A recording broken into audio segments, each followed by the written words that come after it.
शहर के सबसे बड़े शिपिंग टाइकून विक्रम मेहरा सिर्फ अमीर नहीं था, वह उसूलों का पक्का था। उसका छोटा सौतेला भाई आदित्य हमेशा उसकी परछाई में रहकर जलता रहता था।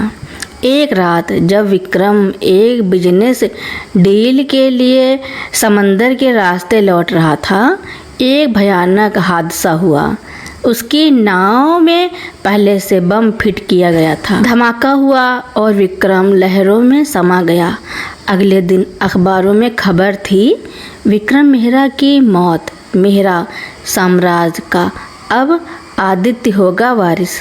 हादसे के 2 दिन बाद शहर से कोसों दूर एक छोटे से मछुआरे के गांव के किनारे एक आदमी बेहोश मिला। उसके शरीर पर गहरे जख्म थे। सिया, जो एक साधारण स्कूल टीचर थी और अपने बूढ़े पिता के साथ रहती थी, उसने उसे देखा। उसने अपनी छोटी सी जमा पूंजी लगाकर उसका इलाज करवाया।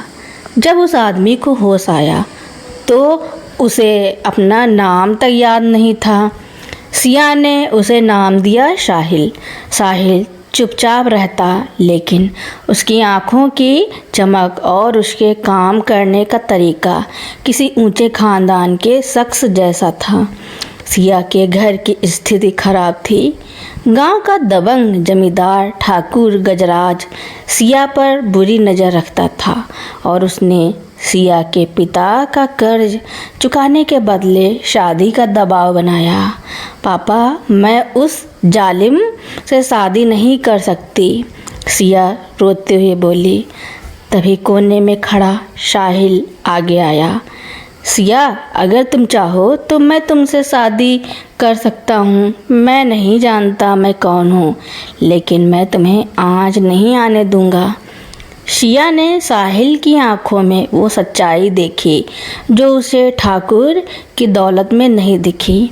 अगले ही दिन गांव के छोटे से मंदिर में साहिल ने सिया की मांग में सिंदूर भर दिया। ठाकुर बौखला गया। उसने साहिल को भिखारी कहकर अपमानित किया और गांव से निकाल देने की धमकी दी। एक दिन शहर से कुछ गुंडे गांव में आए। वे आदित्य के भेजे हुए लोग थे जो विक्रम की लाश ढूंढ रहे थे ताकि सबूत मिटा सकें। उन्होंने साहिल को देखा और पहचान लिया। जब उन्होंने साहिल पर हमला किया तो बचाव के दौरान साहिल का सिर एक पत्थर से टकराया। अचानक उसके दिमाग में बिजली सी कौंधी। धमाका, आदित्य का चेहरा, कलाई, घड़ी का अलार्म। मेहरा विक्रम वापस आ चुका था। उसकी यादाश्त लौट आई थी। उसने अकेले ही उन गुंडों को धूल चटा दी। सिया यह सब देखकर दंग थी। आदित्य अपने जीत का जश्न मना रहा था और मेहरा ग्रुप की सारी प्रॉपर्टी अपने नाम करने वाले कागजों पर साइन करने वाला था। तभी हाल के भारी दरवाजे खुले, फटे कपड़ों में लेकिन शेर जैसी दहाड़ के साथ विक्रम मेहरा ने एक कदम रखा। उसके साथ एक साधारण सूती साड़ी में सिया थी।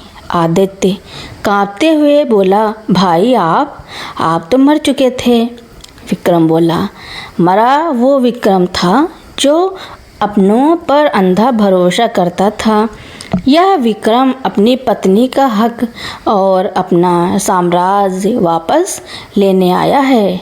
विक्रम ने पुलिस को वो रिकॉर्डिंग सौंपी जो उसने अपने चश्मे में लगे हिडन कैमरे से हादसे के वक्त रिकॉर्ड की थी, जो उसने हमले से ठीक पहले ऑन किया था। आदित्य और उसके साथियों को सलाखों के पीछे भेज दिया गया। प्रेस कॉन्फ्रेंस में जब पत्रकारों ने पूछा कि यह लड़की कौन है, तो विक्रम ने गर्व से सिया का हाथ थामा और कहा, जब मैं कुछ नहीं था तब इसने मुझे सहारा दिया। जब दुनिया के लिए मैं एक भिखारी था तब इसने मुझे अपना पति माना। आज मेहरा साम्राज्य की असली मालिकिन सिया विक्रम मेहरा है।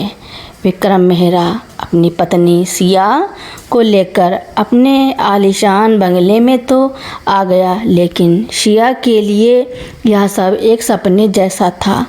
वह जो कल तक एक छोटे से घर में रहती थी, आज उसके पास नौकर चाकर और सुख सुविधाओं का अंबार था। विक्रम की चाची मोहिनी देवी को यह रिश्ता बिल्कुल पसंद नहीं था। वह चाहते थे कि विक्रम की शादी किसी बड़े खानदान की लड़की से हो ताकि उनकी सत्ता बरकरार रहे। मोहिनी देवी ने सिया की तरफ देखकर नाक सिकोड़ते हुए कहा, विक्रम एक मछुआरे के साथ रहने वाली लड़की इस घर की बहू कैसे बनेगी? इसे तो ठीक से बात करना भी नहीं आता होगा। विक्रम ने मुस्कुराकर सिया का हाथ पकड़ा और जवाब दिया, चाची जी, जिस वक्त मैं मौत के मुंह में था तब किसी बड़े खानदान की लड़की नहीं बल्कि इसी लड़की की दुआओं और सेवा ने मुझे बचाया था। इस घर में अब वही होगा जो सिया कहेगी। कुछ ही दिनों बाद मेहरा ग्रुप की एक बहुत बड़ी चैरिटी इवेंट और पार्टी थी। मोहिनी देवी ने एक चाल चली। उन्होंने जानबूझकर सिया को एक ऐसी ड्रेस और गहने दिए जो आउटडेटेड थे और उसे गलत तरीके से पार्टी के शिष्टाचार सिखाए ताकि वह सबके सामने मजाक का पात्र बन जाए। पार्टी में शहर के बड़े बड़े बिजनेसमैन आए थे। जब सिया स्टेज पर आई तो कुछ लोग उसकी सादगी देखकर फुसफुसाने लगे। मोहिनी देवी ने मुस्कुराते हुए एक विदेशी क्लाइंट को सिया से बात करने के लिए भेजा, यह सोचकर कि सिया अंग्रेजी नहीं बोल पाएगी। लेकिन तभी एक चमत्कार हुआ। सिया, जो कि एक स्कूल टीचर थी, उसने न सिर्फ धारा प्रवाह अंग्रेजी में बात की बल्कि शिक्षा और समाज सुधार पर ऐसा भाषण दिया कि पूरा हॉल तालियों से गूंज उठा। विक्रम की आंखों में गर्व था। उधर जेल में बंद आदित्य शांत नहीं बैठा था। उसने बाहर अपने वफादार आदमी के जरिए एक आखिरी साजिश रची। उसने विक्रम के पुराने दुश्मन खन्ना के साथ हाथ मिलाया। खन्ना ने मेहरा ग्रुप के शिपिंग बिजनेस में अवैध ड्रग्स प्लांट करवा दिए ताकि विक्रम को गिरफ्तार करवाया जा सके। अचानक एक दिन ऑफिस में नारकोटिक्स की रेड पड़ी। विक्रम हैरान रह गया।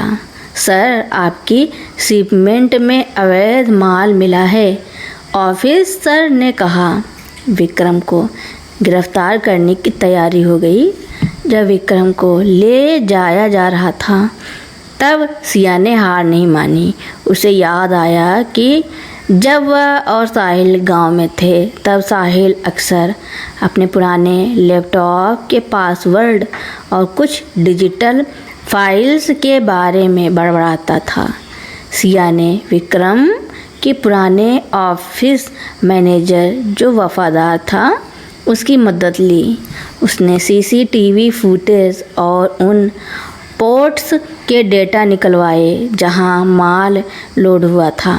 अपनी तेज़ बुद्धि का इस्तेमाल करते हुए उसने वह फुटेज ढूंढ निकाली जिसमें आदित्य का आदमी ट्रक में पैकेट बदल रहा था। वह कोर्ट पहुंची और जज के सामने चिल्लाकर बोली, इंतज़ार कीजिए, बेगुनाह को सज़ा नहीं मिल सकती। उसने वो सारे सबूत पेश किए। दूध का दूध और पानी का पानी हो गया। विक्रम बाइज्जत बरी हुआ और खन्ना के साथ साथ आदित्य पर और भी संगीन धाराएं लग गईं। अदालत से बाहर निकलते ही विक्रम ने सिया को गले लगा लिया। मैंने तुम्हें जान बचाने के लिए चुना था सिया, लेकिन तुमने तो मेरी इज्जत और मेरा वजूद भी बचा लिया, विक्रम ने भावुक होकर कहा। कुछ महीने बाद विक्रम ने उस छोटे से मछुआरों के गांव में एक बहुत बड़ा स्कूल और अस्पताल बनवाया। उसने अपनी पूरी संपत्ति का एक बड़ा हिस्सा सिया के नाम कर दिया। मोहिनी देवी ने भी अपनी हार मान ली और सिया के संस्कारों के आगे झुक गई। भिखारी समझकर जिस इंसान को दुनिया ने ठुकराया था, वह आज न सिर्फ करोड़ों का मालिक था, बल्कि उसे दुनिया की सबसे कीमती दौलत मिल चुकी थी। सिया का निस्वार्थ प्यार, विक्रम और सिया की जिंदगी अब एक शांत और खुशहाल ढर्रे पर चल रही थी। लेकिन नियति को कुछ और ही मंजूर था। एक सुबह मेहरा मैंसन के दरवाजे पर एक विदेशी महिला आकर खड़ी हो गई। उसका नाम था नताशा। वह विक्रम की पुरानी बिजनेस पार्टनर और मंगेतर थी, जिससे हादसे से पहले विक्रम की शादी तय होने वाली थी। नताशा के पास वह अंगूठी थी जो विक्रम ने उसे सालों पहले दी थी। नताशा ने आते ही दावा किया, विक्रम, तुम अपनी यादाश्त खो चुके थे, इसलिए इस लड़की के जाल में फंस गए। तुम्हारा असली प्यार और तुम्हारा स्तर तो मेरे साथ है। सिया का दिल टूट गया। उसे लगा कि शायद वह विक्रम की ज़िंदगी में सिर्फ एक ज़रूरत थी, प्यार नहीं। महल में फिर से कलह शुरू हो गई। मोहिनी देवी ने नताशा का साथ देना शुरू कर दिया, क्योंकि नताशा अमीर और हाई प्रोफाइल थी। सिया को लगा कि वह विक्रम की तरक्की और उसके पुराने जीवन के बीच की दीवार बन रही है। उसने बिना किसी को बताए घर छोड़ने का फैसला किया। उसने एक छोटा सा नोट छोड़ा, विक्रम, मैंने आपको तब अपनाया था जब आप साहिल थे। आज आप विक्रम मेहरा हैं। अगर मेरी मौजूदगी आपकी पुरानी खुशियों को रोक रही है तो मैं खुद ही दूर चली जाती हूँ। सिया वापस अपने उसी छोटे से घर में पहुँच गई और फिर से उस स्कूल में बच्चों को पढ़ाने लगी, लेकिन उसकी आंखों की चमक खो चुकी थी। नताशा ने विक्रम को पूरी तरह अपने वश में करने की कोशिश की। वह उसे बड़े बड़े बिजनेस सौदों का लालच देने लगी, लेकिन विक्रम का मन कहीं और था। उसे याद आया कि जब वह अस्पताल में मौत से लड़ रहा था तो नताशा एक बार भी उसे ढूंढने नहीं आई थी, जबकि सिया ने अपना सब कुछ दांव पर लगा दिया था। विक्रम ने अपनी निजी जासूसी टीम से नताशा की जांच करवाई। सच सामने आया, नताशा और आदित्य का पुराना संबंध था। नताशा केवल मेहरा साम्राज्य के बचे हुए शेयर्स हड़पने आई थी, क्योंकि आदित्य ने उसे वादा किया था।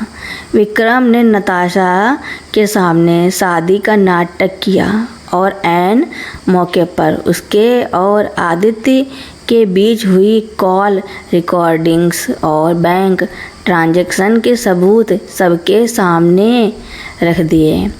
नताशा को बेइज्जत होकर घर से भागना पड़ा। विक्रम तुरंत उसी गांव की ओर भागा जहां से उसकी नई जिंदगी शुरू हुई थी। वह उसी किनारे पर पहुंचा जहां वह पहली बार मिला था। सिया वहां रेत पर बैठी लहरों को देख रही थी। विक्रम उसके पीछे जाकर खड़ा हो गया और बोला, इस बार मेरा एक्सीडेंट नहीं हुआ सिया, लेकिन अगर तुम साथ नहीं चली तो मैं सच में ख़त्म हो जाऊंगा। सिया मुड़ी और उसकी आंखों में आंसू थे। विक्रम ने घुटनों पर बैठकर वही पुरानी साहिल वाली सादगी से पूछा, क्या तुम इस करोड़पति को फिर से अपना भिखारी बना सकती हो, क्योंकि तुम्हारी सादगी के बिना मेरी सारी दौलत मिट्टी है। सिया वापस मेहरा मेंशन आई, लेकिन इस बार वह केवल विक्रम की पत्नी बनकर नहीं बल्कि मेहरा फाउंडेशन की चेयरमैन बनकर लौटी। उसने शहर की चकाचौंध में भी अपनी गांव की सादगी को नहीं छोड़ा। उसने उन सभी लड़कियों के लिए एक ट्रेनिंग सेंटर खोला जिन्हें समाज कमज़ोर समझता था। विक्रम और सिया ने साबित कर दिया कि सिंदूर सिर्फ एक रस्म नहीं है बल्कि एक अटूट विश्वास है जिसे कोई भी साजिश नहीं तोड़ सकती। शादी के 2 साल बीत चुके थे। मेहरा मेंशन में खुशियों ने तब दस्तक दी जब सिया ने एक बेटे को जन्म दिया। पूरे शहर में जश्न मनाया गया, लेकिन इसी जश्न की आड़ में एक पुरानी दुश्मन की परछाई फिर से मंडराने लगी। आदित्य जेल में अपनी सज़ा काट रहा था, लेकिन उसका एक वफादार साथी समीर, जो कभी विक्रम का दाहिना हाथ हुआ करता था, अब बदले की आग में जल रहा था। समीर ने ठान लिया था कि वह विक्रम से उसकी सबसे प्यारी चीज़ छीन लेगा, उसका परिवार। एक शाम जब मेहरा मेंशन में पार्टी चल रही थी, समीर ने वेटर का भेष धरकर घर में प्रवेश किया और विक्रम के नन्हे बेटे को पालने से उठा लिया। जब तक सिया कमरे में पहुंचती, समीर खिड़की के रास्ते गायब हो चुका था। पूरे घर में कोहराम मच गया। सिया की हालत पागलों जैसी हो गई। विक्रम ने अपनी पूरी सिक्योरिटी लगा दी, लेकिन समीर बहुत शातिर था। उसने विक्रम को फ़ोन किया। विक्रम, मेहरा, तुमने मेरे भाई आदित्य की ज़िंदगी बर्बाद की, अब तुम तड़पोगे।